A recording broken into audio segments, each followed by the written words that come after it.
Starting a journal is exciting and scary all at once. We often create an idea in our heads about what our journal should be and idealize and glamorize the finished product. We get so ahead of ourselves, visualizing how significant each page needs to be, and this places so much undue pressure and really takes away the real joy and authenticity of journaling. Journals are not professional books. They do not need to be grammatically correct.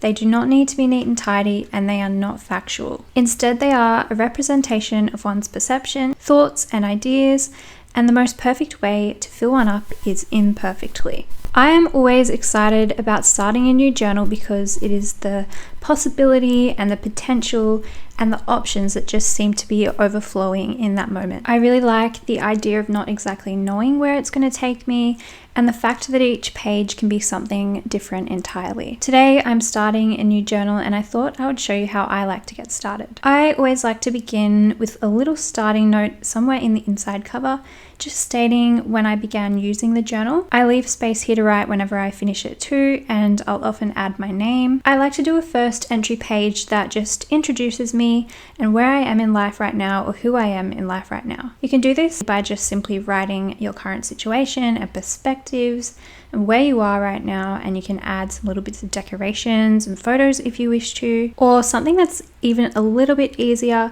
is to do this in question form, and that's what I'm going to be doing in this journal, just for something fun and different. So I've never done this before, but I made up this really cute little first page printable kit that you can also use if you would like to, or you can easily make or write out your own in your own journal. I've included just all the basic questions that you might like to know about yourself or about someone else, which I think would be really cool to look back on in time to come. You can put this intro on the first page of your journal, or you can just skip a few pages if it does feel too scary, because sometimes it's that very first blank page that just feels too difficult. I've learned through practicing that even if I do mess up, it's still going to be really special in the end. If you think about it, every other person's journal you've ever seen looked imperfectly perfect to you, and there is no difference between someone else's and yours except your own perspective. Once I filled this out, I also decided to write a bit about the journal I'm using and why. And this is going to be different for everyone, but I do suggest writing why you're starting the journal.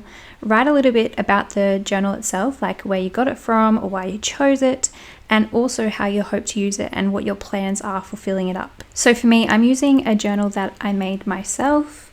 And I really do believe in using journals that you truly love and that make you want to use them. So it can be anything you want, but something that feels a little bit special and inviting is more likely to pique your interest and keep you interested. And something that is ever changing and evolving, something that you can add to and personalize, is even better. For me, something that feels a little bit like a fairy tale book or an heirloom makes me more inspired to stick to filling it up. And it really does, in a way, romanticize whatever you put in there, no matter how mundane it may be. Usually once I've done these few things on my first page, I'm already feeling really eager and inspired to continue adding to my journal, and I'll often go ahead and begin additional entries, sometimes on specific memories or topics that I want to write about, and I'll often just do this on a fresh page. But sometimes I'll just leave it at this and come back another day knowing that the hardest part, which is starting, is already done, and I'll feel so much more encouraged, inspired, and at ease about continuing on in the journal. I really hope this video helps you get started in your own journal. I will leave the questionnaire printable link down below as well. Thank you for watching, and I will see you next time.